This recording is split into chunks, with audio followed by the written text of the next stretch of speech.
Muna, karakia.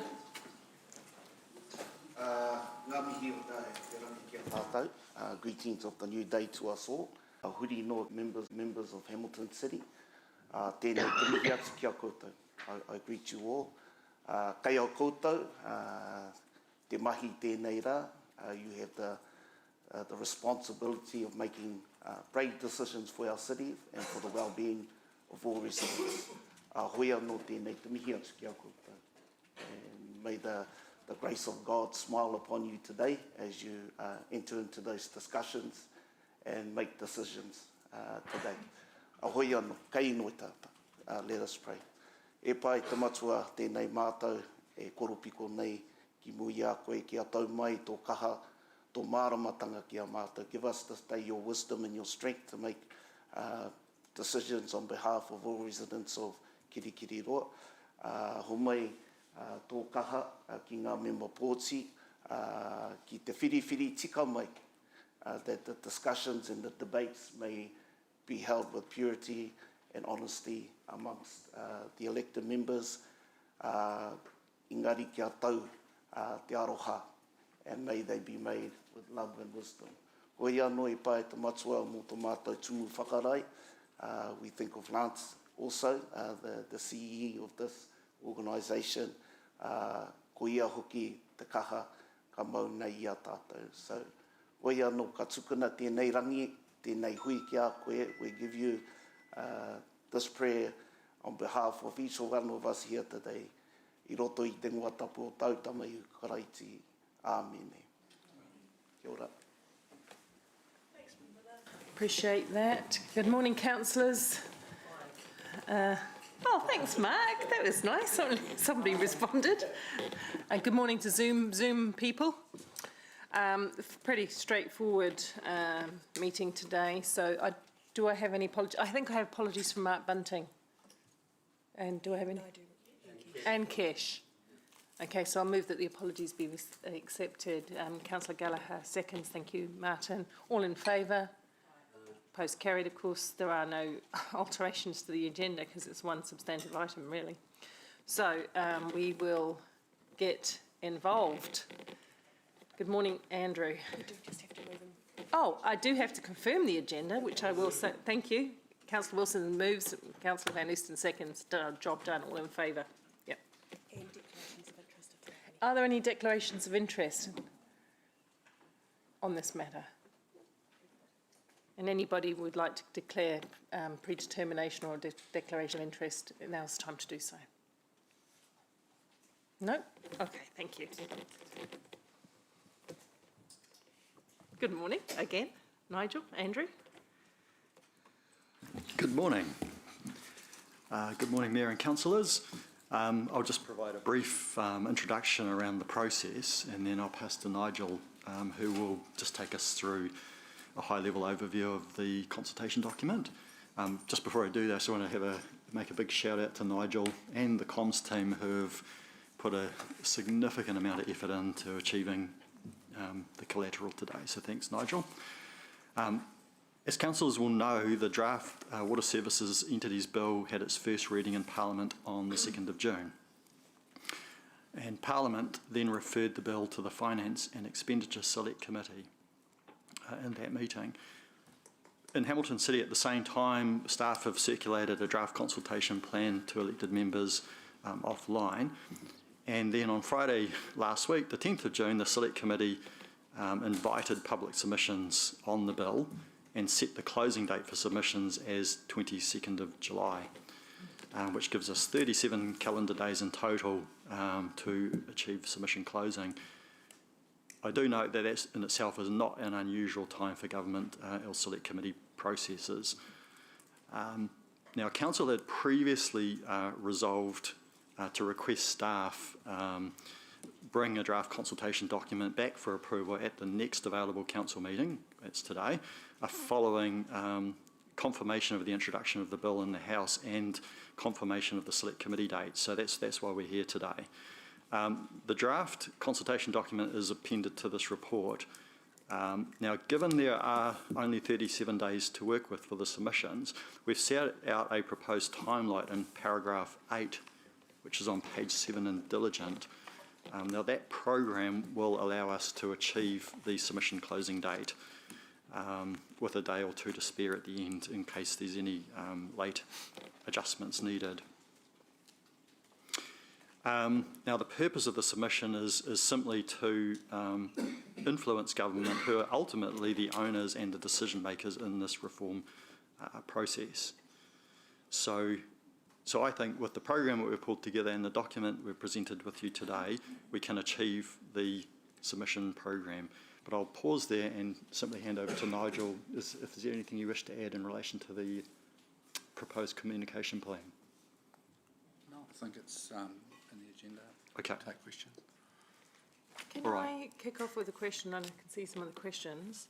I was just looking at the timeline when the report finally came out, and you've got, the 22nd of June, consultation opens, 7th of July closes, and then there's a reasonably long period for staff analysis, etc., which I know is an important part. Is there any way to give the public more time for their consultation and compress that analysis? Because you should be able to do a rolling analysis as you go. As things come in, they won't all come in on the last day.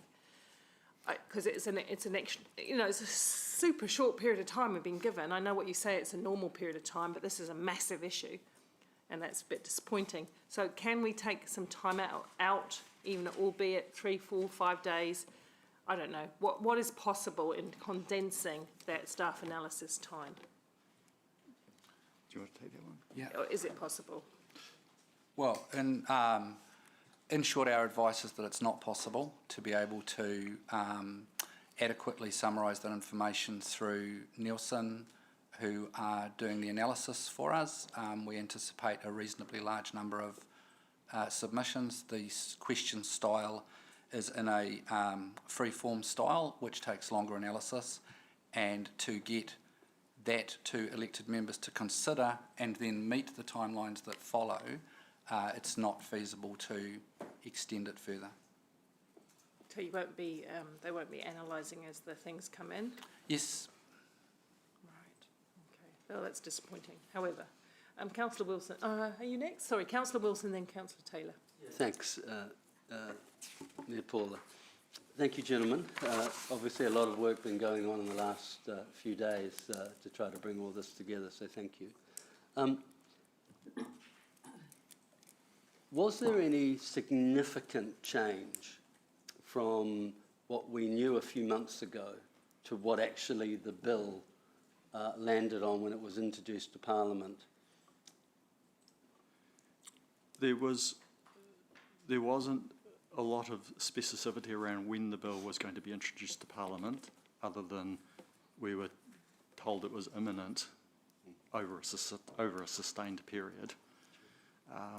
And then once the bill was introduced, it's Parliament that refers to the committee, and in this case chose to set a report back date, which is, from memory, 11 November.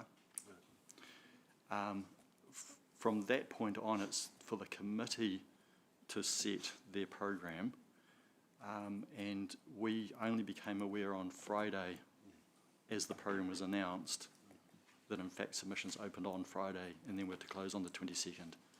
Thanks, I think the answer to your question is probably no. That wasn't my. Yeah. Thank you. Sorry. That wasn't my question. Just on that, because I get your question. You're saying you're going at whether we've made any appreciable impact on the change over the various points of contact with government. That's the question, which you've had in a report before where you've noted the changes. Sorry, Your Worship. With all due, I want to have a friendly environment today. That would be please, great. Please don't ask my questions for me, respectfully, and that wasn't the meaning of my question. Carry on, Ewan. Thank you. Carry on. Thank you. The purpose of my question was quite simple. Yes. We now find ourselves in a real-time pressure. My question to you was, when it was introduced to the House, Yes. was there any substantial change to the bill from what we had known for the last few months? Yeah. Sorry, I misunderstood the question. That was my question. My apologies. The answer is, as the Chief Executive said, no, there's no Thank you. substantive change. Thank you. Can I just jump in there? Just sorry, just to help answer as well. Is that the whole process, the way it's been going, is there could well have been changes, and I think, as we know that, as Andrew said, that we've never really had any clear indication on when things are going to be released and that sort of thing. It's sort of like we're sort of getting, it's almost getting drip-fed things and not knowing what the timeframes are. So we've all been working in a vacuum, which has been challenging for everyone. I think that's why the resolution from the previous council meeting in point 9 in the report actually said that we waited till we actually saw the final legislation, because there could have been substantive changes, but your question is, and there hasn't been. May I clarify, just reflecting. So the answer to no substantive changes, so no substantive changes beyond what we expected. So we knew there were changes coming from the accountability and working group.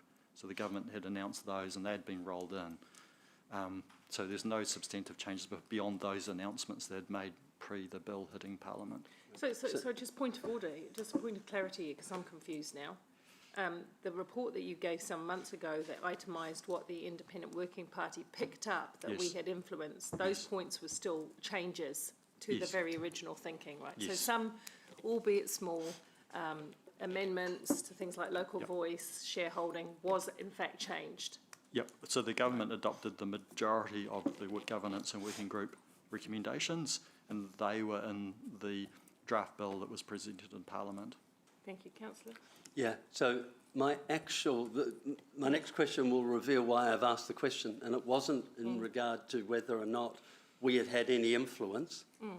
Carry on. My question is, why didn't we start consulting with our community much earlier on the broad elements of the plan?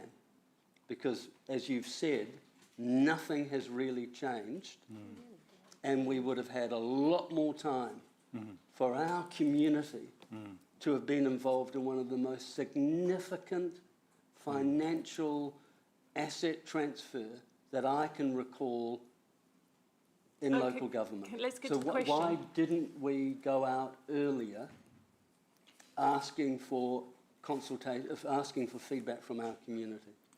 But that was one of the substantive debates that Council had in previous reports that resulted in the resolution that's in this report, and it was an option. The problem is, as Lance mentioned, is it was very difficult to know exactly what was going to be presented in Parliament in terms of changes or not, and the time frame that the government was working to. And there was a very real risk at the time that we could have a false start or head in the wrong direction.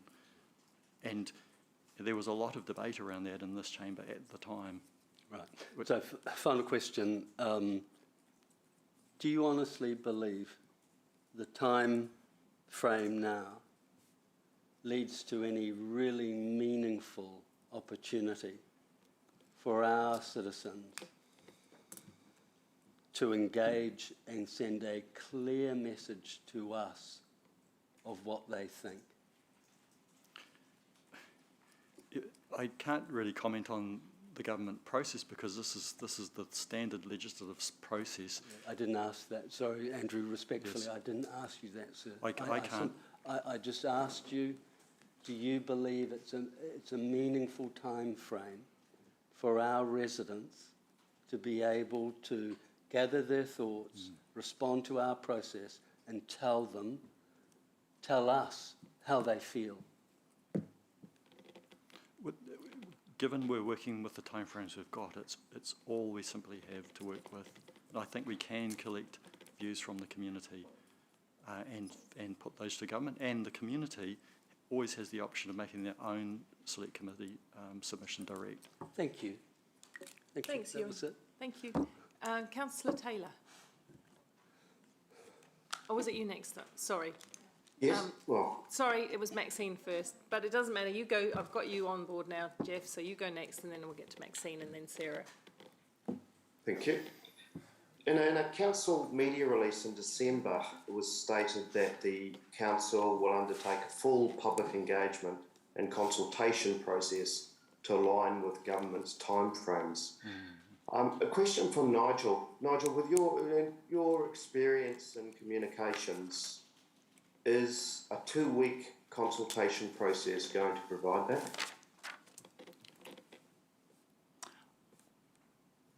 I think it's fair to say it's not ideal and you'd like to have a longer period. But having said that, this particular one is a little bit different. There is already significant public interest in this issue. There is also significant media interest in this issue. And I think that will give people, I guess, more incentive and be able to reach a wider group of people more quickly to give their feedback. And there is still the opportunity for the public to be told about and promoted of the select committee submission period, which was a key part of the approach that we were taking to this consultation. Okay, so in your expert opinion, a 2-week process will provide full public engagement and consultation?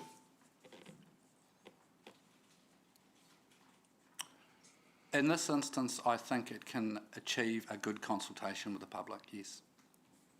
What is our normal period for when we go out for consultation on plans?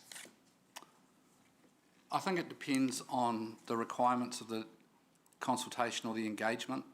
The time periods would vary. I think 30 days would probably be an average.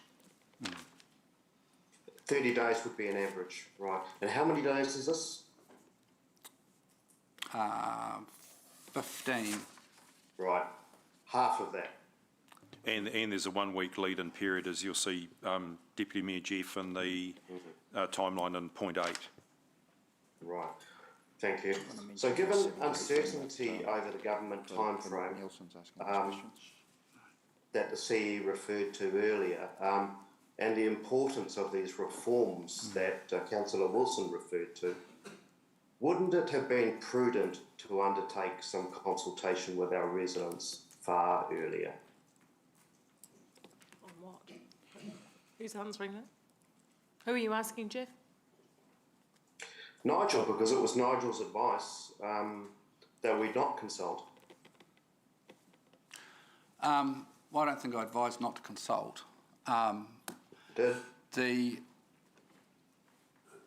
council is not the decision maker in terms of this legislation, so the opportunity to seek public views to inform council's position, but at the same time to promote the opportunity for public to give their say directly to the decision maker made it, I guess, opportune that those things were combined at the same time.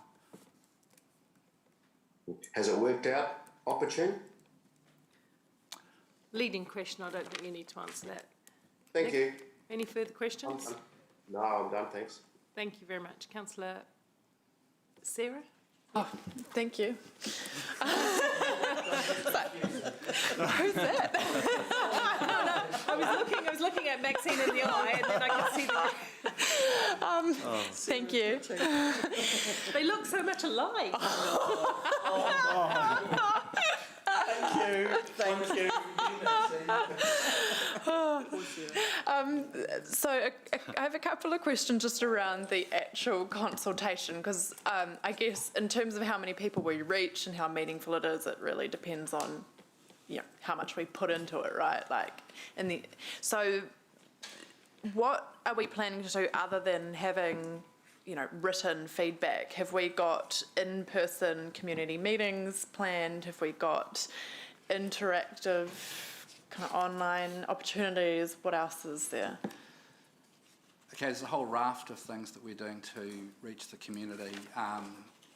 We have an initial opportunity, I guess, this weekend through the Your Neighbourhood event in Frankton, which is where we can let people know that consultation will be opening. Outside that, we'll be very digital heavy with the campaign for two reasons. One, it's quickly accessible to a large number of people, but also because this is unusual in that we're actually seeking information on a external body in government, there's a lot of information held by government or more detailed information that we want people to be able to access digitally. We'll still have hard copy options available for people.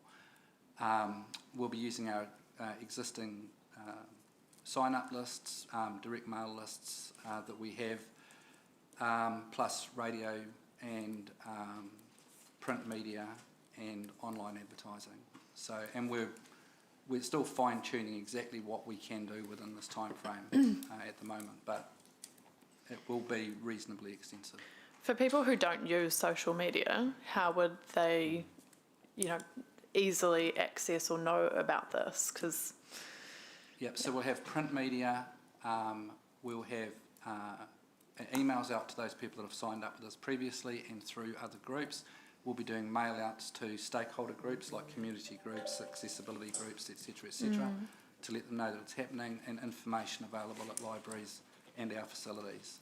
Okay. Would you consider some in-person opportunities at, say, some of our community houses for people who want to come and actually just ask questions?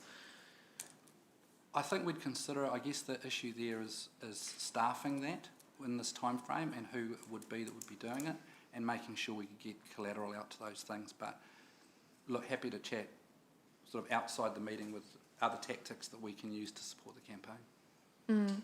And again, with the opportunities to ask questions also via online forums? Because I guess I'm thinking, are there opportunities to just directly ask questions for people?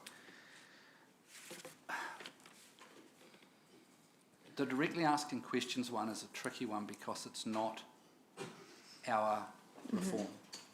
So I've been quite careful as much as possible within the consultation information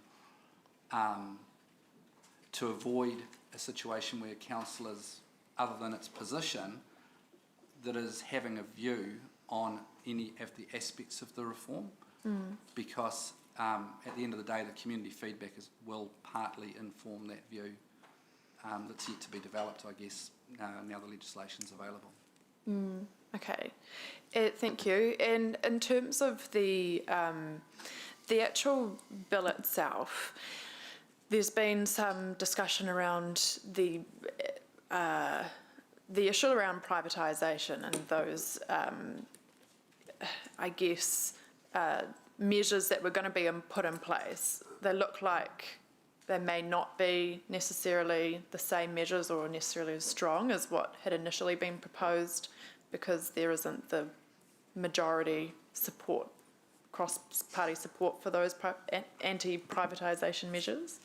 So is that, have we kind of, what are the differences between what was initially expected and what's been proposed? Well, I think what the government was talking about was trying to get a supermajority in Parliament required to overturn the, or to sell off any assets or whatever, and they weren't successful in doing that. However, government's position is that the mechanisms that are in place already in terms of the representative group vote and then the public referendum, etc., in the legislation, they believe provides sufficient protection. I think that's the kind of thing where we would refer to the existing FAQs from government, because once we start saying, is this better, worse, what do you think it means, we're kind of entering territory where we're opposing or advocating for the reform rather than just providing information. Okay. Thank you. Councillor Pascoe. Thank you, Chair, and thanks, guys, for all the work that you've done and been doing on this, and particularly in terms of the time frame.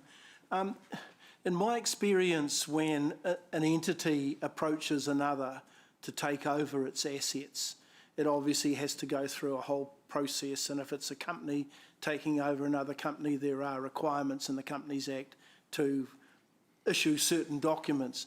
But often the offeror entity will issue an easy-to-read statement or booklet which sets out why they're interested in taking over these assets, what they'll do with them, what advantages will be to the current owners of those. Has the government issued anything or been propositioned to issue something which, apart from the legislation, which is pretty legalistic when I try to have a go at reading it? I'm sure Sarah would understand it more than I would, but is there a simple document that government has been asked to put out that we could offer to the community, which clearly sets out the reasons why they will be better at managing these assets than 67 councils previously have? There's collateral we can refer to on the DIA webpage around the case for change. So there's a series of one pages that the government's issued, which go some way to answering your question, but not.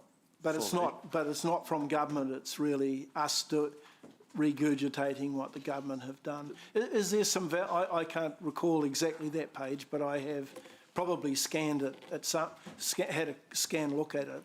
Is that worth?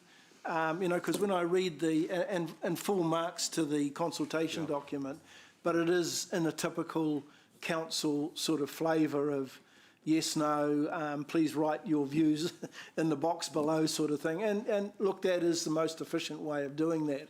But this is a major, in my mind, this is a major step by central government. It's a question to you to see if we can get what you want.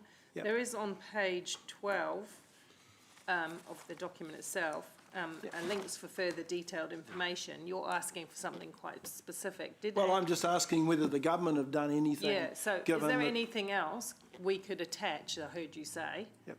And Andrew, you said there was a one-pager we could potentially find? We can update links back to the government webpage. The reason for being a little hesitant around HCC putting out collateral is simply it's not our reform, and we just don't want to take sides in a reform, but I'd rather rely on collateral from government. Would that do it? But well, look. The same happens in a takeover of a company. Yeah, it's not the offeree company that's involved at all. Yeah. And I suppose there's an obligation on the offeree company or offeree entity to say, well, this is what they're promising. This is what the offeror is promising to do. Not that we are necessarily endorsing it, and we could make that very clear. Yeah. Okay. I don't know what it says, but if it is presenting the government's take on this, then I think that might have some value to our residents.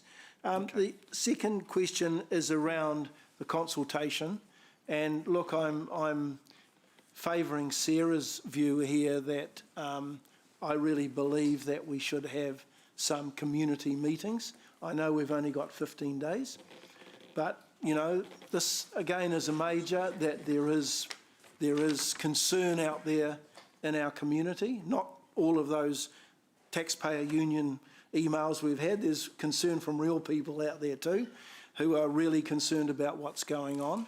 And I think that face-to-face meetings could be quite useful. And certainly, I would not be suggesting that staff entirely do it. I'm sure that there are elected members who would be prepared to come along, as I would, to those meetings to be there and maybe provide any answers that we might have. Yeah, we can take that idea on board and come back and have a look at what's possible and pick that up offline if you wish. Okay. Yep. Yeah. Thank you. Just to follow on supplementary to that, that would need to be staff-led to keep politics out of it at this point in time, wouldn't it? Need to be. I think that's part of the thinking we would just do offline, or how we would set that up. How you could do it in logistically and neutral and what's possible. kind of way. Right. Yep. Cool. I think it was. But just on that, Mayor Paula, yeah. I just wonder whether you would not want to exclude elected members from going. Surely this is part of us finding out what the community thinks. I wouldn't say that we would chair or run the meeting, not at all. Yeah. But I think we would need to be there, if anything, to measure what the community's concerns might be, and what the flavour is of. So Lance has a view on that. I think. I think you're right, Councillor Rob. If we went down that line, then it'd probably be best if we had like a facilitator type person who outlines it and that sort of thing. And if elected members are there, then you may well get asked questions by the community and that sort of thing.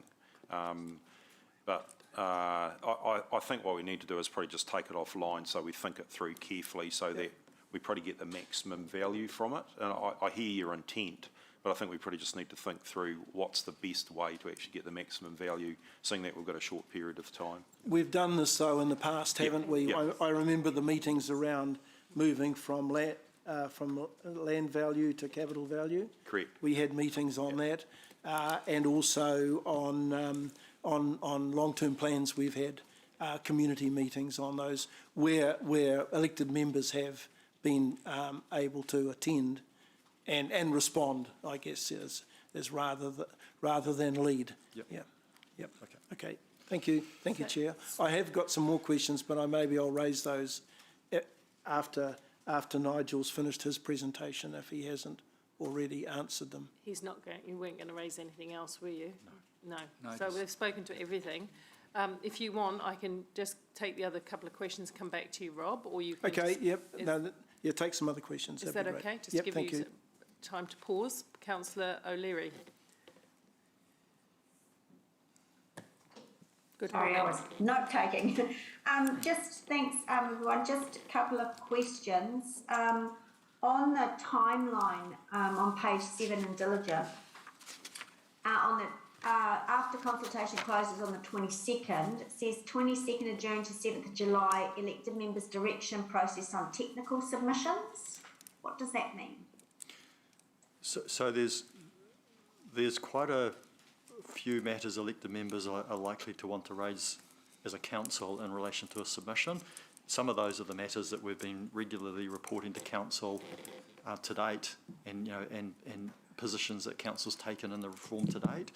So the intent is, in parallel to the public engagement, is to work up that HCC view on the submission at the same time, and then there would be a joining of the public and the political views. Yeah, I understand now. Okay, Yep. Thanks for that. And just second question, Nigel, a lot of the, I'm assuming this will be to you, a lot of the feedback requires written answers.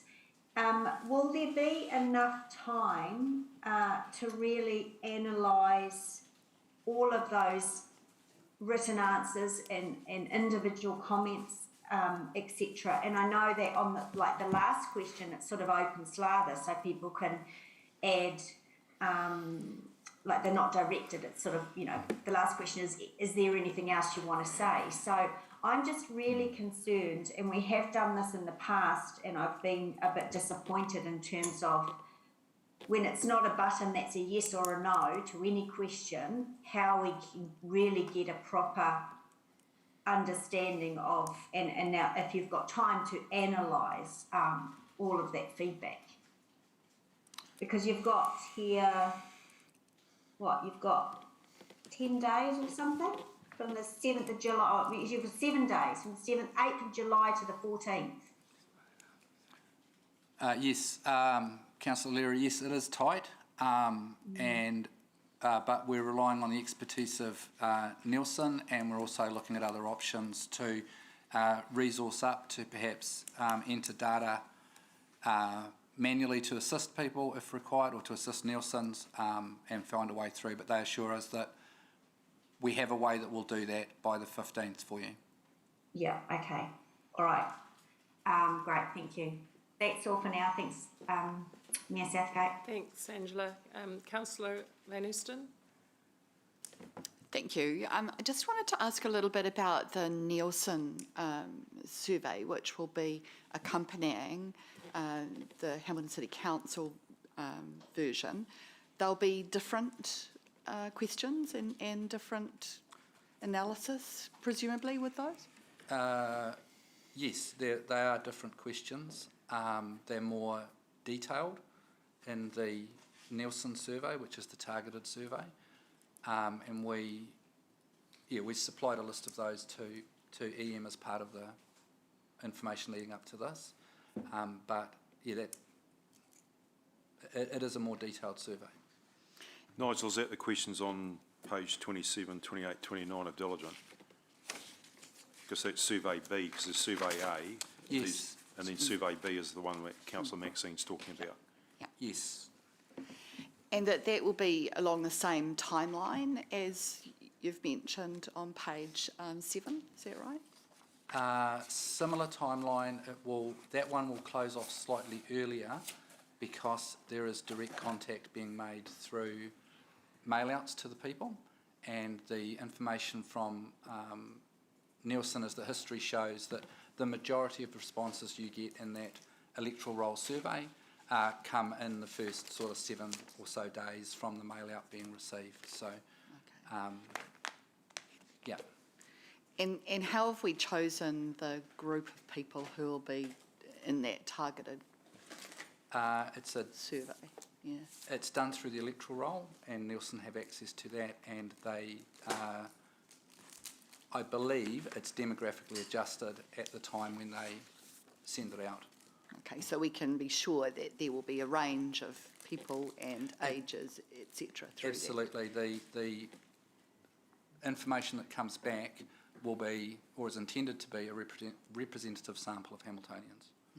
And do they give us any kind of idea about the level of response in terms of a percentage approach?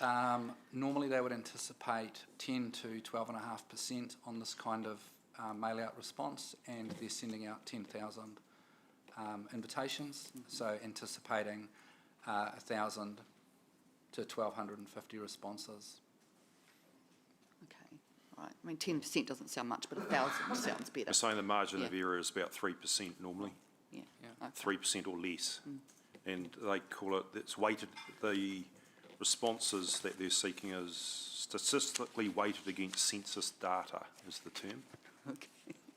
Thank you. And thanks for that. It's really helpful.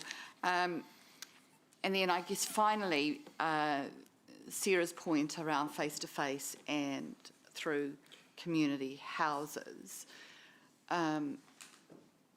It's useful to have some collateral to go with that. Yep. And Councillor Pascoe talked about a one-pager. It seems like a good way to digest the information, and I recognise the effort that's gone into producing the distilled version for Hamilton City Council. Are we going to be using other methods to get that information through to people? And I responded to your feedback earlier through the email, suggesting we do some kinds of easier breakdown of information through perhaps video or other methods. Is that something that is likely to be? We're kicking around the video option at the moment. The timing is going to be an issue. I guess the other thing with the video is that you need it to be digitally hosted to get to a wide range of people, unless you take it physically to a place, which is very time consuming. But there are, DIA has produced a series of individual fact sheets covering off different aspects of the water reform program, and we'll be trying to use those in association with this to use as much verbatim from government as we can. Great. I think I said that I didn't really want it to be feeling too much like homework. It's complex though. Indeed, I recognise that. Thank you. Thanks, Mayor Paula. Thank you. Councillor the Hamilton next. Sorry, I wasn't looking at the screen. Councillor Hamilton. Thanks, Mayor Paula. Very good. Thanks, guys, for the report. This is an opportunity to give a bit of feedback, is it? Just in terms of the final layout. No, go for it. Perfect. Yeah. Okay, thanks. Look, really good in terms of plain English on a complex subject, so I'll just context that as a start. On page 21 of the document, I'm not sure whether there's yeah, there's 21 diligent for us as well. There's quite a lot of information on the financial structure. Look, makes a lot of sense. Just a question firstly, when we reference Council's long-term plan has around 400 million in waters projects which are not yet funded, is that, my understanding was that was just stormwater. But you're saying this is all waters?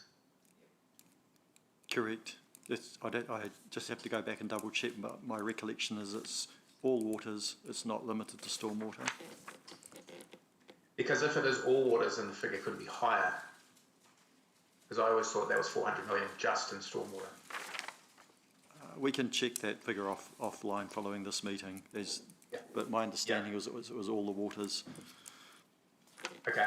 And then I guess as you go down further and you've got the text box, you talk about the large sums of money and our borrowing capacity and all that. I just wonder through the document if there's the opportunity for a few infometrics, because you've got it's very text heavy, just some really succinct visuals that help to explain that context.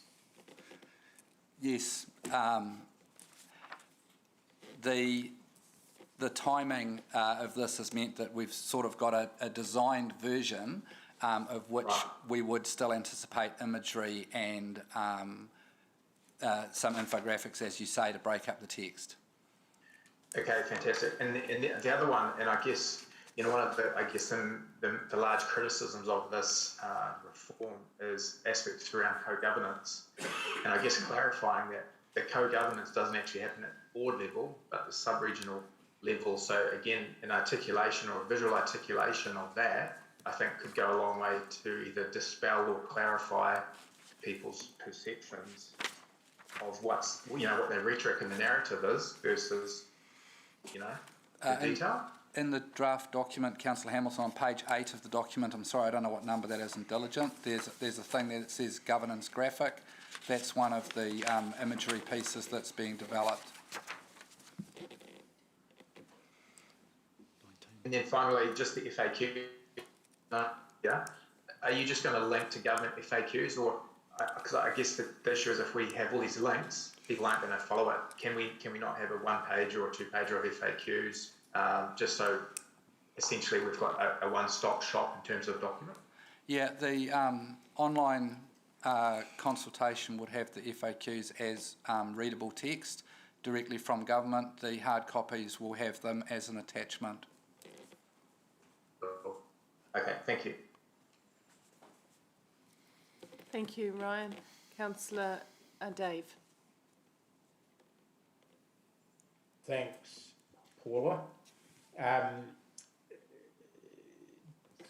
Firstly, I'd just say I agreed with Ryan's points just then about the need for visuals, and I've been dealing with a couple of strategies recently that are full of words, and I just know that people will switch off if there's not something bold and pictorially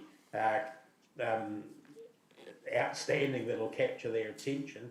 But also, more importantly, perhaps with Ryan's points about the dollar amounts, I would have thought 400 million can't possibly include all the three waters, the wastewater, for instance, changes that we're talking about at the moment. While we don't have them in our LTP yet, and you correct me, Andrew, if I'm wrong, I would have thought we absolutely need to do an estimate, and we're about to get, those figures have been being worked on for a couple of months now. So when you're talking about both the southern plant and the northern plant upgrade, plus the stormwater, plus everything else, you're going to be way north of that. Agree with you. The 400's the unfunded in the LTP. Nigel's just reminded me, so we've got some work happening at the moment to pick out the range of items you've simply spoken to around the southern and northern wastewater and the other things in the infrastructure strategy, so we can roll that data into this as well. we absolutely have to, because even though it's not defined exactly, you know, what's unfunded in the LGP is out of date. Yeah. You know, in terms of our thinking now, so we have to give them an estimation of what we think's coming up in the lift. So great point, Ryan, thanks. The other one relates to, I'm not sure who asked the question about the change relating to the future ability for Parliament to allow a sale. Now, my memory was that the government had said the change they were going to bring in was, I think you called it, Andrew, a super majority of, was it 70 or 75%? I think it was 70, but it might have been 75. Specifically, how did that drop off? Did one party say, no, we're not supporting that anymore? Or we're never going to support that? I'm sorry, I just don't know the answer to that question. All I know is what's in the draft bill. I don't know how those changes were arrived at, sorry. Because that's a really important point. One of the things that I've been asked about that I have some sympathy with is that you know, it couldn't be sold off without every major party agreeing in future. Obviously, with the 70 or 75% figure, you know, that's the factual outcome. But if it now could be just with a 50.5% in Parliament, a sale could be approved, then that, to me, could be a different ball game for the entire thing. So, so Dave, I don't... So, yeah, hang on. A bit like you and Paul, I'd like to finish my question, just leading up. Well, I'd like the question. Question, please. Paula, if we're not going to be able to have an open discussion just without please ask the question without full preamble. And we're not going to get anywhere. Question, please. Yeah, no interruptions, please. Now, as I was about to start questioning, we would have finished that by now. I'd like to know why that's changed. That's quite important to me, because that was a selling point that we were advised at our last meeting was going to be in the bill. No, I can go offline and reach out to the DIA for the explanation and distribute it. So my question here, and just want to, and I'm not trying to be difficult here, Dave, we are here to talk about how we get the right consultation document out. That is a good point for No, Paula, stop trying to put words in. No, I'm just about to ask you a question. I want to talk about what goes in the survey into that area. Oh, for God's... I'm going to mute you if you keep talking over me, Dave. I wanted to ask you a legitimate question. Can I ask you a question so that I can understand your thinking? I know he's muted. Can you unmute him, please? Can I ask you a question so I better understand where you're coming from, Dave? That's what I'd like to do. Someone has just muted me, which is quite easy to do when you're on. Can I ask you a question? Can I ask you a question? No, let me finish, and then if I haven't satisfied you, by all means, let me finish. Excellent. All right. Because I think that's an important point that needs to be teased out, what the public's views are in the survey. I'm asking the staff, Paula, not you at the moment. The staff look a bit confused. I'm a bit confused. That's why I wanted to ask. Yeah, that's because you've interrupted all the way through. Andrew, can you answer the question, please? No, I haven't finished the question yet. Goodness. You're having a bad day, Dave. Off you go. No. Off you go, please, Dave. Oh, no. What's happening now?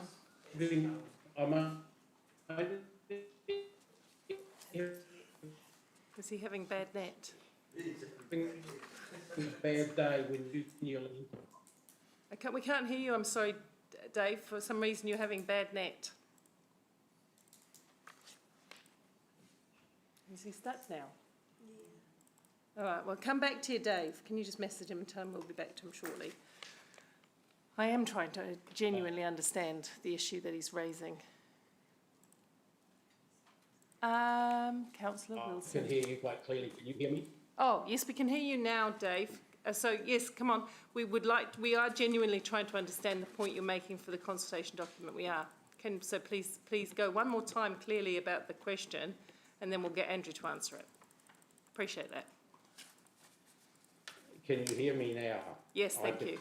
I could hear you the whole way through. Thank you. Okay. So off you go. I'll just wait until you've finished and then I'll go come in. Have you finished, Paula? Yes. Yes, I have. Thank you. Andrew or Nigel, I'd like to have, and I'm not sure of the wording, but a question in the survey that elicits what the public's view is on the ability for the waters entities to be sold off, privatised in future. And the reason I'm asking for that is that it was much less of an issue with that supermajority built in, but if that's not in the bill now, as you're saying, that becomes a much higher possibility. So we can, if I understand the question correctly, I think we can beef up that section in the consultation document, which is on page 19 in diligent, the last paragraph, which talks about decision to dispose of assets. We can beef that up based on what's in the draft bill in relation to the current proposal by government. I'm asking in the survey, Andrew. In the survey? I specifically said okay. that, not the, but by all means, yeah, for sure, explain it in the piece there. But I'm looking at the survey. The questions I think started on page 27. Right. Nigel. We could look to see if we can get that question into the targeted survey at this stage. I'm just a little bit unsure as to whether you want the question in there because you think that the government's previous early announcements have changed markedly. I don't think they have. I think they're the same as was initially proposed with the protections for privatisation. I just think there was a later discussion about a parliamentary supermajority that wasn't in either piece of legislation, but I take your point, Nigel, about that. You're right. Though the last meeting we had, we were told that supermajority was going to be there, though that was the government's intention, and it's gone back to the original now. But my understanding was that 70% was in sort of response to the local government working party that was set up, wasn't it? Mm. That was one of the points that they homed in, and that was a sort of the government's response to that, that yes, this is how we could beef up in that area.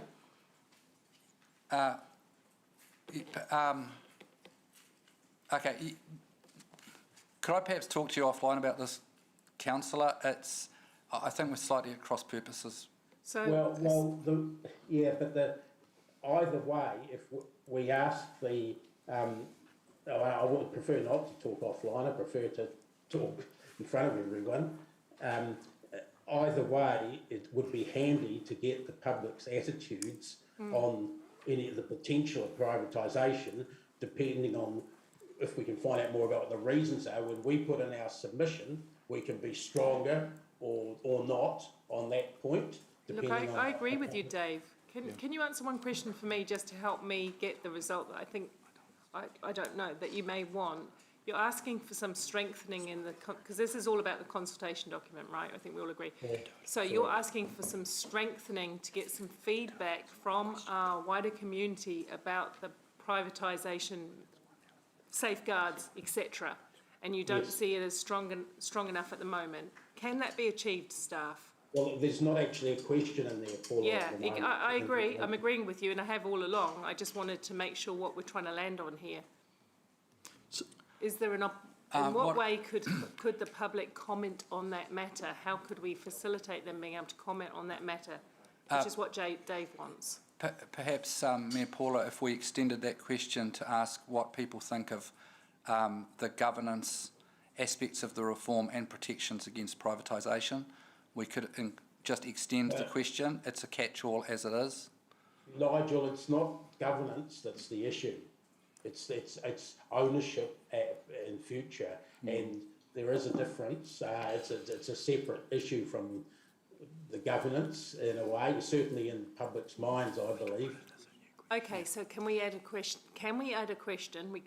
Can you have a think about that? We can always take a little pause in a minute to make sure we've got that right. Can there be a question added around giving the public the opportunity to comment on privatisation and the protections? Yes, we will put a question. Yes, they can put a question in, Dave. There is, I note there's with the time available, there's a limit to how many changes we can make, but yes, we can definitely put the question in. Right, so if that's really important, Dave, that they could put a question in, okay? Yeah, there was one other point just I had with the look of the survey. Sorry, Mona's got you need to put your mute on, Mona, and you're chatting in the background. All the questions that say, what do you think of this in relation to Hamilton, what do you think of this in relation to New Zealand, that makes it look like a very, very long survey when it's not actually that long. Is there a way of just setting it out so it's one question and at the end you say in Hamilton or in New Zealand, just to sort of to save all those words? It's an extremely wordy looking survey, but when you look at it, it's not really that long, but you have to sort of wade through a lot of words to realise that. My answer to that, Nigel? We'll work with Nelson's to see what we can do there. I think that's a loading access to data question, like for the analysis that they're doing. I'd note that those questions are also only on the targeted survey as well. Sure. Okay. Yep. Thanks, Thank you. Dave. Does that answer your questions? Yep, thanks. Thank you. I've lost track who's next. Sorry, Councillor Wilson. Yeah, thanks, Mayor Paula. Just a quick question regarding page 21, the data box at the end of the page.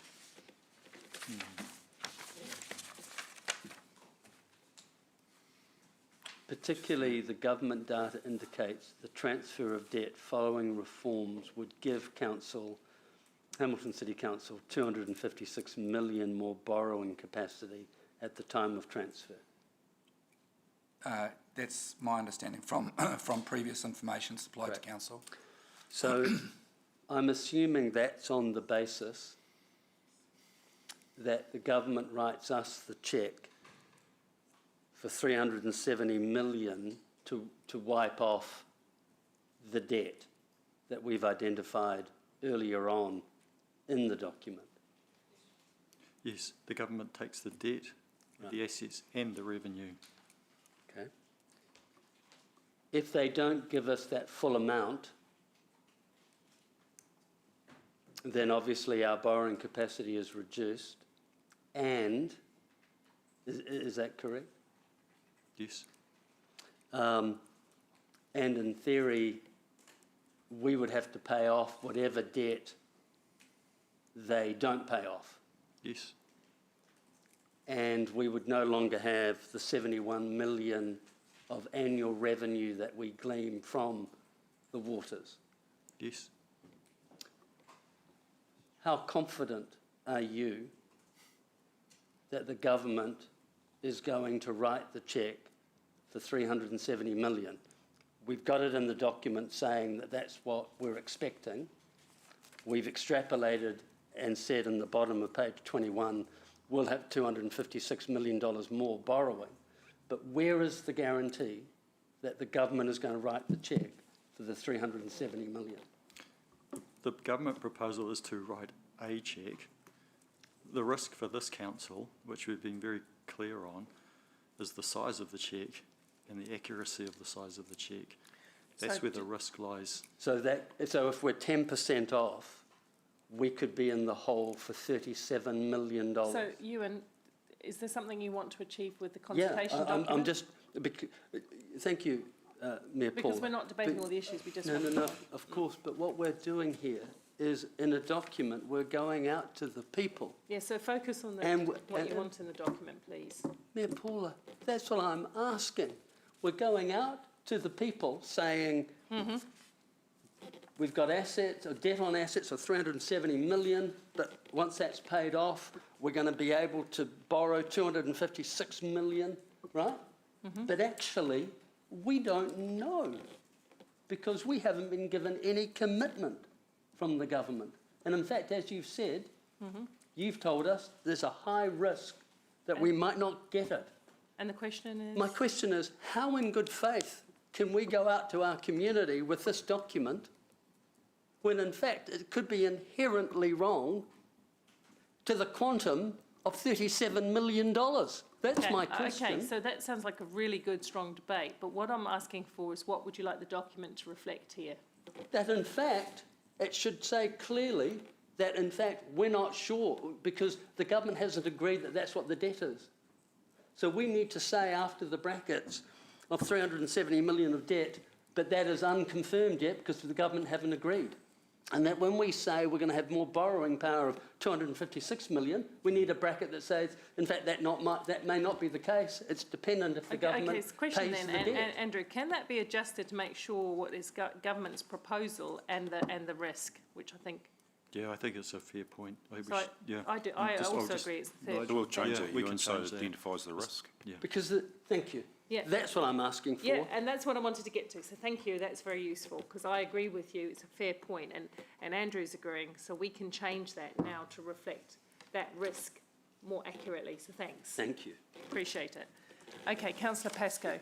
Just a follow-on question from that, and it may be directed to Stephen, who will have crunched these numbers, I assume, and that is, are you assuming, in terms of that additional debt capacity that we might have, are you assuming that the $71 million will, from day one, the revenue that we currently get in rates, will be collected from our residents by entity B? Or are you still working on the basis that we will rate for it, pay the entity the $71 million, so it's a kind of a contra, and of course if we do the latter, it means that we will have that debt capacity, because the debt capacity is based on our revenue, which will still be in the rates. Only a question to the accountant. No, well, I'm asking it to another accountant, so he will understand. So which of the two alternatives are we working on? Because I read elsewhere in the document, we haven't decided yet, have we? Or nor has the entity decided how they will collect revenue, the water revenue from our residents post-transfer. All of our planning assumptions at the moment is that the assets, liabilities and revenue all transfers to the entity on 1 July 2024. So they become a collecting agent, not us? Yeah, that's how our assumptions are at the moment. Yeah, okay. So we might just be a collection agent for a few years? No, But we don't. That's not the case, because if we are the collecting agent, then as I understand it, it comes back to my second option, which is income of 71 million, payment to water entity B, 71 million, which means our revenue statement will look quite different. But if you're a collection agent, it's not your revenue, you're collecting on behalf of another entity. And that's what used to happen in some regional council areas where the local authorities used to collect the regional council rates, and then they changed the legislation around. Yeah, that's right. But it was shown up as a line item. Yeah, that would worry me. That would worry me, because it would still be us collecting it in rates. So the question, coming back to that... Okay, well, no, I've asked the question, I've got an answer, but the answer I've got, if it's the answer from Lance, means that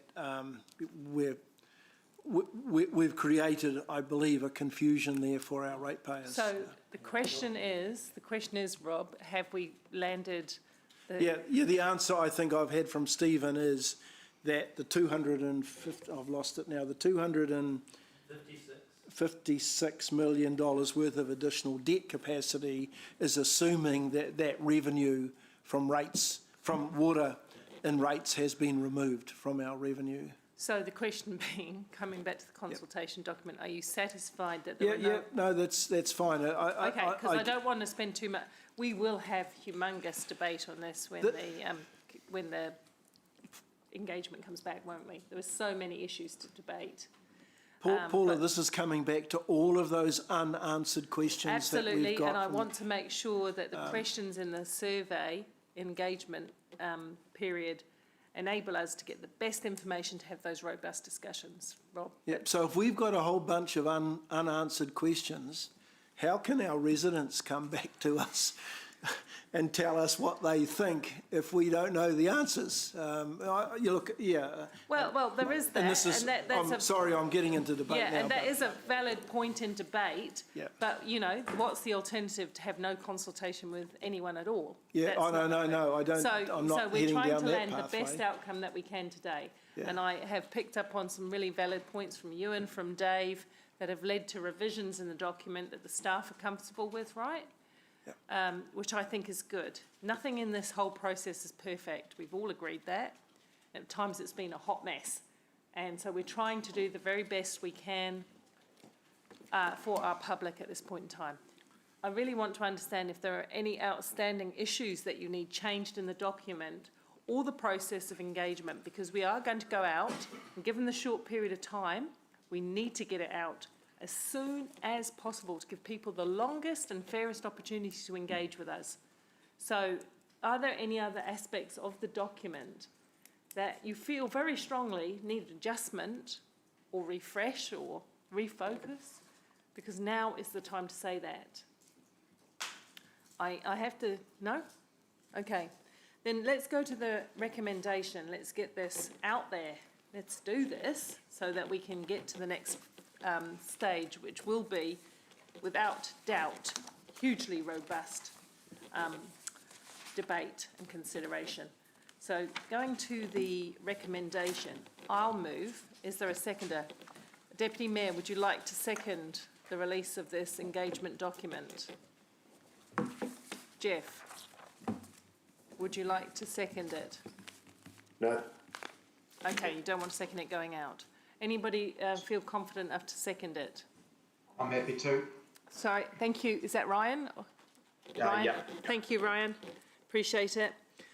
Okay. Can I ask, Paula, can I ask about the wording of point E? Yes, because that's not quite right, I don't think, given the changes we've talked about. Okay, cool. What would you like to see? I'm wondering whether we should be more specific about the changes agreed in this meeting or something like that. Yeah. We'll put that subject to revisions made in the meeting. Yes. Andrew's got a thumb up to that, Dave. Good point. Thank you. Okay, so we have it here. We'll go into debate, everyone. So I've moved it. Where to start, right, with this one? Look, we all agree that government communication throughout this whole Three Waters process has been poor, with a capital P. There is also a raft of misinformation circulating up and down the country and infusing its way through social media. But understanding what was likely to be in the bill felt like searching through fog for small items. We just couldn't be sure of what the final details were. So I stand by my earlier decision to say, let's see what the government puts out in the bill, and then let's do a good job of talking with our community. We have influenced the process, no matter what anyone says, but not to the extent we hoped. We all acknowledge that. That's disappointing. We made a lot of points to government, some of which were picked up through the Independent Working Party, some weren't. I'm disappointed that we didn't get further, but that's the way it is. We always knew we had a select committee opportunity coming. We always knew that. We've said that from the get-go, and we've also said that we will be engaging with the public at that point in time and representing their views to government. The time frame is not good. It's not at all good. No one in this room can be happy with that compressed time frame. I'm personally disappointed with the time frame given. I know it's standard for Select Committee to do things expediently, but given the public importance of this issue, I myself am disappointed. But we need to do our best now to achieve two things. One, accurate information sharing. So I thank the councillors who've raised issues of content today to make sure that we do, in fact, as best we can, put accurate information out to the ratepayers and wider community. The second thing we need to achieve is the widest outreach possible to ratepayers, stakeholders and critical organisations. I'm very confident in the company Nielsen as a reputable social research agency that will get good feedback through their process. And our comms team have done a very good job to work on this in a very short period of time and get such a comprehensive document out there. Yes, we could have had more closed questions. We've kept them quite open, not to constrain the public just to yes and no's, but to think about the critical issues that underpin the reason why they feel yes or no. I hope as many people in Hamilton as possible, as many people as possible, take the opportunity to give feedback. This is their chance. I also hope, however, that we hear from key organisations that have a voice and should be exercising their voice. That includes things like Infrastructure New Zealand, the Chamber of Commerce, the Employment Manufacturers Association, and a number of other critical organisations, top planning agencies around the country and others. We need a range of views. We need robust debate to follow the collection of that range of views. I'm looking forward to it, to see what people have to say, and I respect the debate that we will have in this chamber. I just respect the views of each and every one of my colleagues here today. That's me. Councillor Wilson's next, I think. Yeah, thank you, Mayor Paula. The Three Waters legislation, or the proposed legislation, I think will go down in history as being one of the most poorly framed, poorly executed attempt of centralisation in New Zealand government history. I acknowledge that throughout this poor process, we've had the knowledge that we would have an opportunity through the Select Committee phase for the people of New Zealand and for us as a council to express our opinion. But on multiple times, myself and a few others in this chamber have asked for much earlier and more robust consultation. But I accept I live in a democracy, and I haven't had, and those who supported me haven't had that support. And so we go into a consultation time frame, of which usually we would, on most occasions, give 30 days, and we have 15. And what makes it absolutely ironic is that a lot of people in this chamber and outside this chamber have said that there's a lot of misinformation on social media, there's a lot of misinformation as part of elected members' narrative. But the elephant in the room is that the proposal from government was so inherently flawed that even to this day, even as we come here, there's more unanswered questions than answered questions. And so for those who've said there's been misinformation, I think they need to change their narrative. There's been generally a lack of information, and that has led to a lot of discontent. This legislation has a high likelihood that water assets that are going to be grabbed from ratepayers will end up being privatised. We said it at the beginning, and now we've had confirmation that the actual piece of legislation that's going to Parliament has removed the safeguards. And so that is a high likelihood. The other thing I want to highlight is how incredibly vulnerable we are as an organisation, that we will go through this process and that in fact we are likely not to get the cheque for the full amount of debt that we believe that this council has on its water assets. And we will have also lost all of our water revenue. And so we'll end up, paradoxically, with the opposite to what we wanted. We'll have lost our assets, lost our revenue, and we'll have less borrowing power than our own documents think, and we'll have to pay off debt that the government doesn't write the cheque for. Not our finest moment. Finish? Sorry, thank you. I was just writing notes. Oh, I was so enthralled and writing lots of notes. Sorry. Councillor Pascoe. Yeah, thanks, Chair. Look, this is a major decision with significant community assets, 1.6 billion in the document, being taken away by central government. The 15-day consultation period is woefully inadequate. If this is the only window, and I respect the work that staff have done and their advice on this, if this is the only window, then this organisation needs to move on all possible fronts to give our community now the opportunity to understand and agree or disagree with the government if this is the best offer for the assets that they have been taken by central government. The public then has clear alternatives as to how they might deal their views directly with government. And I suggest the select committee, but you know, like most of these organisations, decisions have already been made, and it's unlikely that we will get much in the way of change through the select committee. The consultation document represents the best information we have, but it is, and I think Mayor Paul has made the comment, far from perfect. In fact, there are so many unanswered questions here that and questions that we have posed that go back months and months that have not been answered and won't be available to be answered if we get quizzed by our community.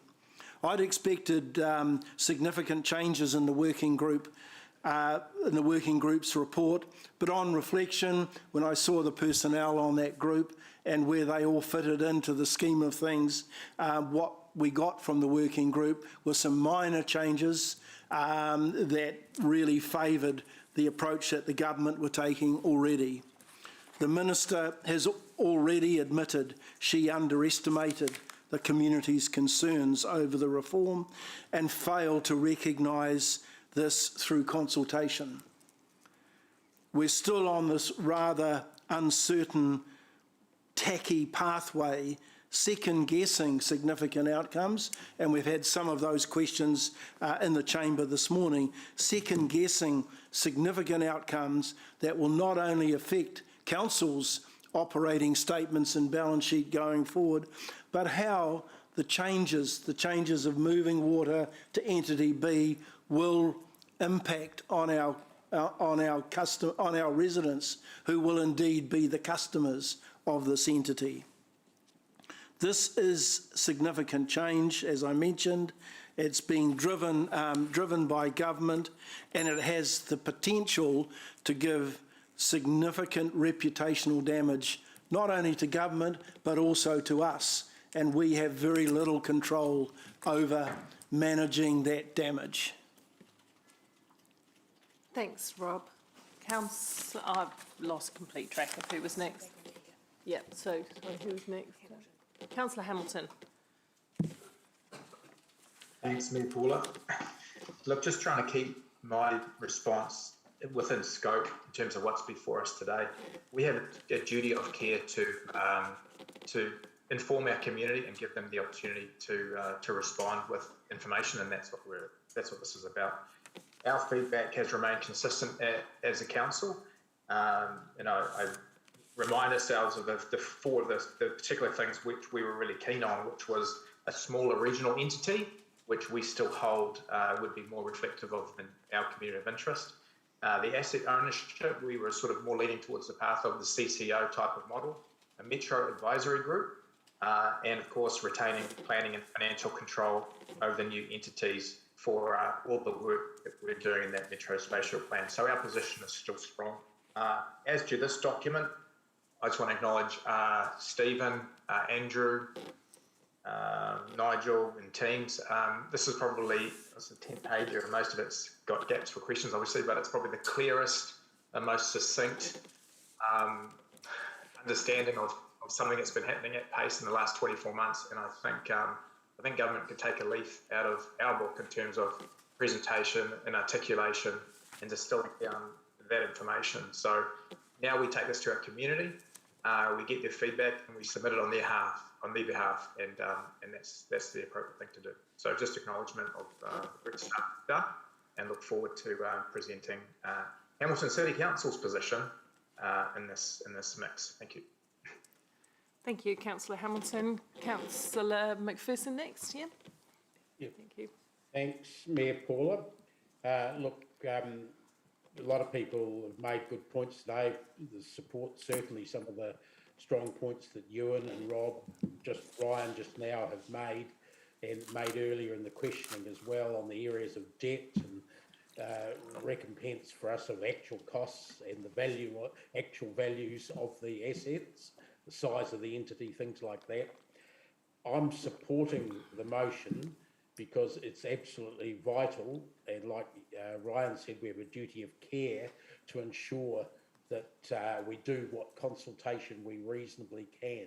Now that we know the shape of the bill, we can shape that consultation, the areas of it properly, which we certainly, was a lot of conjecture before, and that's what's led to some, in one sense, Ewan's right, the lack of information has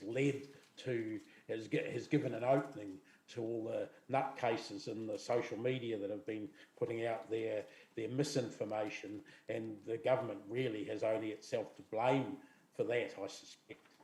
I support and always have the government's intention to reform the Three Waters system. It's clearly, nationally speaking, not working, and we can't stand alone in Hamilton, nor could we afford to bring in the sort of Three Waters upgrades and so forth we would need going into the near future, not just the distant future.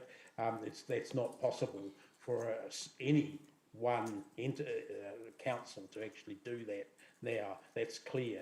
But what I don't support about what the government's doing is their slavish following of the officials' response to some of the input from councils and communities. It's quite clear that we have officials sitting in Wellington that are actually giving advice to the government, and the government is listening to them, not to the communities, in my humble opinion. And those people need to get out and visit the communities and the main streets and the suburbs around the country, and they're not doing that at the moment. One of the kickers for me is going to be the loss of the 75% requirement for any that would work against any possible future privatisation. That was a good idea by the government, which they haven't been willing, it seems, to follow through from, because it's clear, and Sarah's just sent around an article, I understand, that the National Party and ACT Party are not willing to back that aspect in Parliament. If they were, then that would ensure there was a sort of a non-partisan approach to that issue that could protect the communities for the future, but it's not going to be there. And I cannot understand why the government doesn't at least put that up for a vote in Parliament, even if they're not going to get it through. It would absolutely show where the numbers lie in Parliament on that issue. So I'm hoping that comes through, and I think we should be arguing strongly that unless there's that protection, an absolute protection for the community, then we would continue to not support it in the shape that it currently is. And I remind people, the Well Networks was actually privatised. It was bought back by the community at huge expense in the... Last point, Dave. Sorry, just finishing, about 1990, under governments of both stripes, actually, that can happen, that sort of thing, and we need to be able to stop it happening. Thanks, Councillor McPherson. Councillor Taylor? Thank you.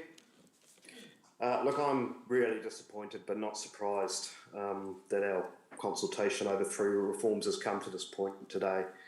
We're about to give our residents 2 weeks to consult on one of the biggest reforms for decades. Why? Because in my view as a council, we've just not been anywhere near as proactive as we could have been. When it comes to communicating with our residents, I think we've sat on our hands. Since August 12th last year, a group of councillors have been doing their level best to take a strong line on these water reforms. Thank you, Councillors Wilson, Bunting, O'Leary, Naidu-Rofe and Donovan for your support. On 4 occasions, this group has encouraged our council to take what we regarded as a stronger response to these reforms. I won't go through the details because of time.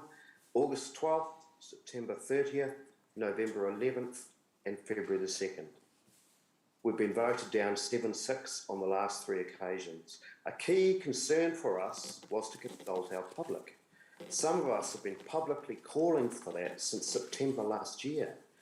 The last occasion we tried formally was February the 2nd when we lost a motion to approve immediate consultation by 7-6. And now here we are. We've been caught out and we're about to give our residents 2 weeks to submit to us. And whatever difference it might have made had this council adopted a stronger position and joined Communities for Local Democracy or gone to court, and it may or it may not, there is one thing that does really count. And that's it. We didn't take opportunities to bring our residents along with us to consult with them so they were included. Yeah, in my view, the argument that the Three Waters was not finalised and it was too early to consult is disingenuous. The proposal has changed very little, and indeed the 4-entity model has been in place from the start. Indeed, point 10 on page 7 acknowledges, I quote, there have been no material changes from the exposure draft of the bill released in December, 6 months ago. And this is when a group of councillors was calling for immediate consultation and again in February. In a council media release in December, it was stated that the council will undertake full public engagement and consultation process. We're going to do that within 2 weeks? That's ridiculous. It's an insult to our residents.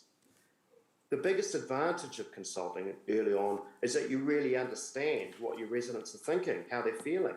And the value of that is it may have informed a far stronger position on the reforms at each of the 4 meetings I've mentioned.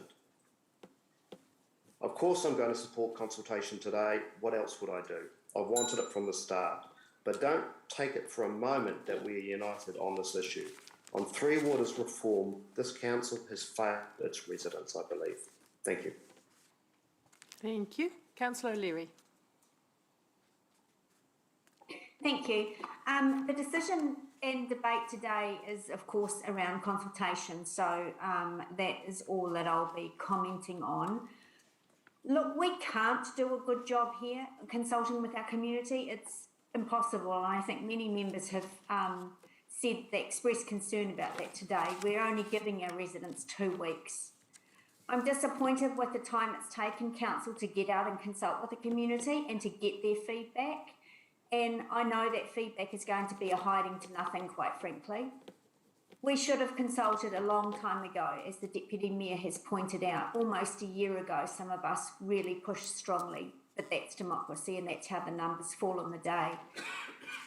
However, I also don't accept the reasons Council has used to wait for further information. I think that that was an excuse that, as has eventuated today in this report, been invalid. No new information has eventuated. It all feels very little too late, too little too late, to be quite honest. You know, to put in, and it feels disingenuous. We're going to be asking for feedback. We're going to get that feedback, and I support the Nielsen survey in particular. But, you know, we're kidding ourselves if we think that our submission to the select committee that will have residents' feedback is going to make any difference whatsoever if we judge the government on every step that they've taken to date with this reform. I think had we consulted with our residents the first time this was raised, early on, I think our responses and our work to date and our pushback on the government would have looked very, very different. But I also want to acknowledge that the staff have done a very good job in plain English and getting that what is an incredibly complex issue and difficult issue out to the public in plain English. So I want to congratulate them on that. I look forward to the feedback. I hope that staff do get the extra resource to analyse it. But yeah, I feel incredibly disappointed on behalf of our community. It's all just too little too late in my view. Thank you. Cool. Councillor Maxine? Oh, Councillor Donovan, sorry. I think. Yeah. Thanks, Mayor Paula.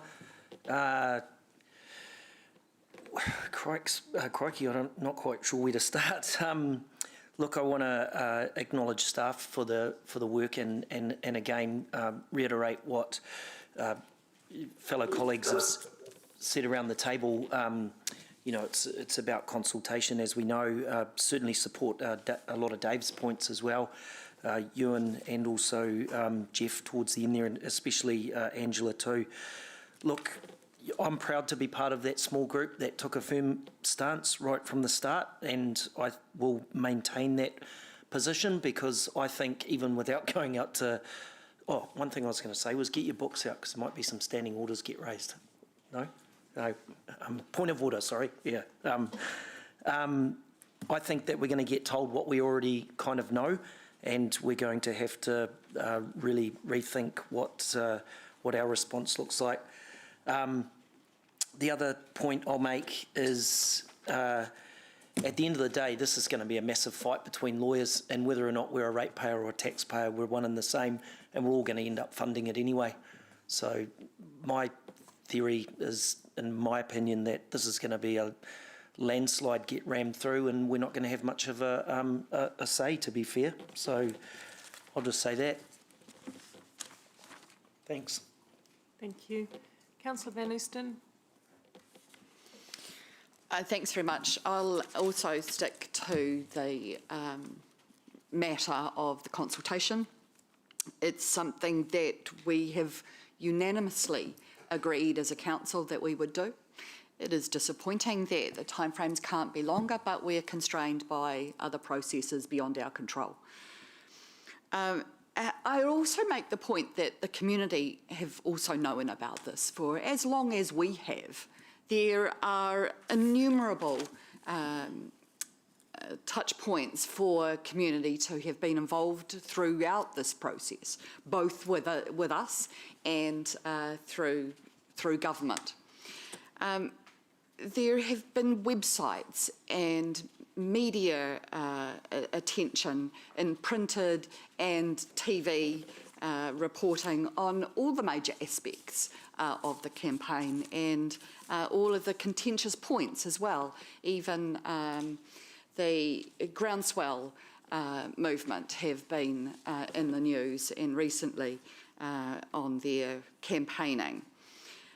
So while there is a point to say that we haven't given people enough time, there is absolutely the opportunity for people to be able to understand some of the major points that are being debated. We've also had our own website that we've had available for months, and we've on that website included links to all of our consultation with government and engagement there. There's also links to the DIA and to the specific Three Waters website as well, which contains some really useful plain English information for residents to be able to understand. So to say that they haven't had time isn't really honest. they've had plenty of time to digest the larger issues, and this period that we're opening for consultation is the mechanism for them to be able to feed that back to us. Not by the way of a form email that comes via some other methods. I asked questions about Nielsen earlier in our question time, and that was to put on the record that they have a really clear understanding of how to collect survey information. They're a professional organisation that understands the dynamics really very well, and that the response there is that within 7 days they're going to have an understanding of who's going to be responding. So by opening a longer time frame, and I think we've seen that in the past, that it simply lengthens the time that people will have to put their feedback in. And instead of doing it in the first 7 days, they'll do it in the last week. By condensing that, we get the opportunity for them to be able to really focus their time frame for consultation. So while it's seen as a negative in some members' minds, it can in fact be quite a positive. We're over time, and I can acknowledge that others have been given the opportunity to finish up. So, look, I think that while the time frame is short, we will have the opportunity to get those that are really motivated to give their responses. Kia ora. Thank you. Yeah, everybody's been rolling over, but good try, Ewan. And Councillor Thompson. Councillor Thompson. Thank you, Mayor Porter. I will also stick to just the conversation around the consultation. Firstly, 2 weeks is really short. I think we raised concerns around this risk early on, and here we are, but this is what it is right now. So what I'd like to say is that we need to really push hard with this. I would, as Councillor Robb has also said, like to see some face-to-face community-based meetings, some opportunities to ask questions directly, because there is a lot of information here to understand and digest. Staff have done a really good job with this consultation document, and they have put it together in a relatively plain English way, but the reality is this is a complex matter and people need to just be able to ask questions. Similarly, we can have some online forums which aren't just webinars. We can have a Zoom room where a number of people can come in and again directly ask questions. We need to make this accessible in a way that the government has very unfortunately not. And this is where I must disagree with my good colleague beside me. The government's website, which outlays information about the Three Waters program, really sucks. I clicked on one link for more information and it went to a broken page. Clicked to another link and it went to a 56-page document. So they've got a few little paragraphs here and there which then say, okay, if you'd like to know more, go to this huge pile of information and good luck sifting through that. Even as a lawyer or a former lawyer, I don't want to do that. So, look, I think that really highlights how important it is that we are going out with our own consultation document here, because we have put it out in a way that people will at least be able to have a chance of understanding and getting their head around. Finally, let's not give up. Look, there's been a bit of fatalist kind of, I guess, talk here this morning. I totally get it, kind of feel a bit cynical that, we're at this point, how much more influence can we really have? But the reality is, if we give up right now, we'll have no influence, so let's push harder. Let's push harder, because there is still opportunity for change to improve this model, to make it work better for our community. I'll stop there. So, thank you. On time. Excellent. Yes, on time. Whoa, that was definitely on time. I think that brings me to right of... Oh, no, it doesn't. Martin. No, I'm just going to use the time in part just to say how stupid the standing orders are. And this is a critical issue. And each member, including Chair of Finance, Rob Pascoe, particularly I acknowledge and shout out to his contribution, you're restricted to 3 minutes. And you know my views, it should be 4 or 5 minutes. You know, good governance sometimes is about taking a bit of time because these are very, very complex issues. I would have been happy with 5, to be honest. Yeah, and so I hope the new council will actually review its standing orders in that aspect. The rest of the standing orders is great. Also, thank you, Ewan, for reminding us that Amy had very helpfully put these in every drawer. On to the issue at hand, look, let me just shout out to the excellent contributions, in particular made actually by Councillor Maxine and Councillor Sarah. I don't think they were at odds. They had certain different aspects. I certainly shout out to Sarah's frustration with aspects of the central government process. But as Maxine has pointed out, I do a big shout out to our staff, because in reality, if you've gone onto our website, this council actually has considerably engaged in terms of its information, its debates with residents. We've had form submissions come in. I have to say I have a distaste where whoever organised the latest one couldn't even give the respect to the late Councillor Margaret Forsyth, and actually they didn't even know that she had very sadly passed away over a year ago. So I'm a little bit cynical with those kind of form letters, and they missed out Councillor Donovan. So I actually take, albeit I'm not being disrespectful of the individuals who went in through that site, but to whoever organised that site, could you actually just read a newspaper and give respect to the memory of the councillor late Forsyth, and anyway. So I won't go there, but I just want to say that I acknowledge the concerns and divisions around this council table. I respect the different points of view. And I want to shout out to our staff for I think have done the best job in the circumstances they could have done, and echoing others, not ideal, but hopefully we should never stop fighting this corner and go right into the select committee and do our very, very best, particularly in terms of the model, the aspect of the model that we don't agree with.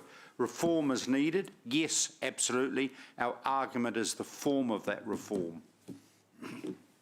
Thanks, Martin. I think that brings me to right of reply. Actually, we all agree with each other more than we disagree, despite people trying to make that not seem so. It is not us who have not given enough time for consultation. It is government at this last step.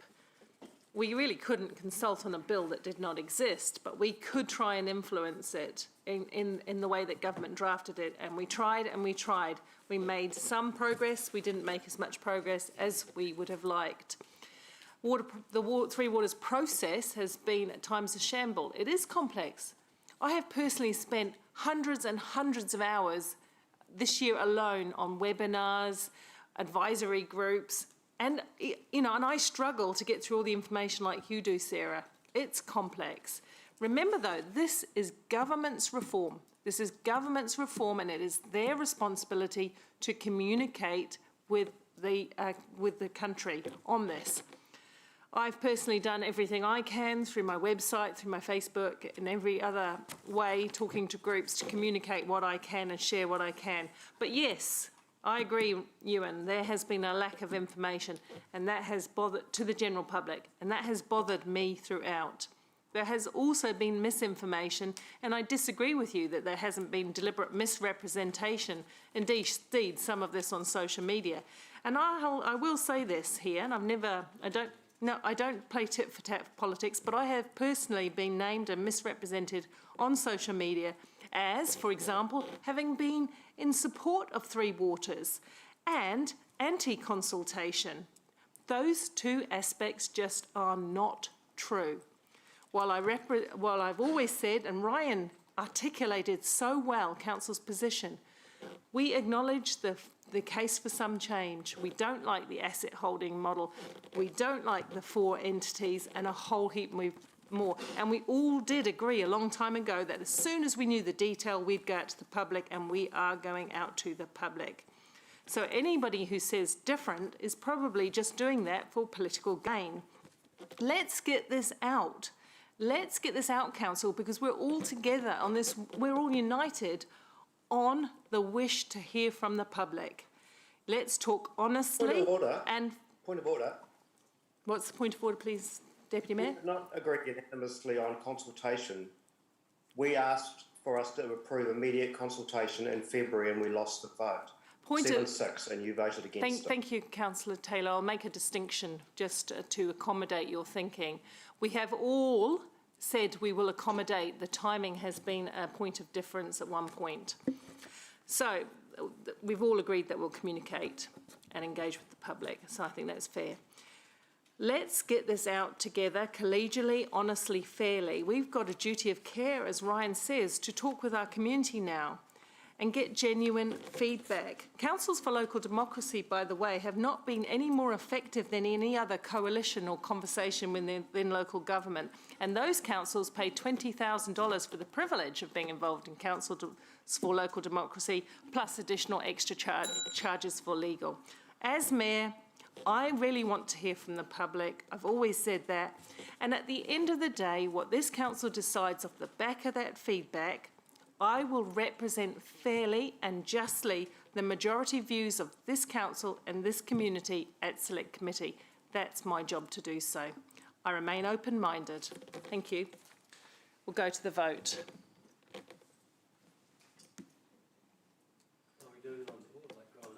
Oh, yeah, we were doing it on the board, Martin. Oh, no, we'll do it by hands, okay? All in favour, please raise your hand. The motion is carried unanimously. Thank you. Goodness me, we need a coffee break, do we not? Thanks, everyone. We're supposed to be in Committee Room 1. Can we move to Committee Room 1, please? Can we have, I think that's been quite a big debate. We'll just have to run late into lunchtime.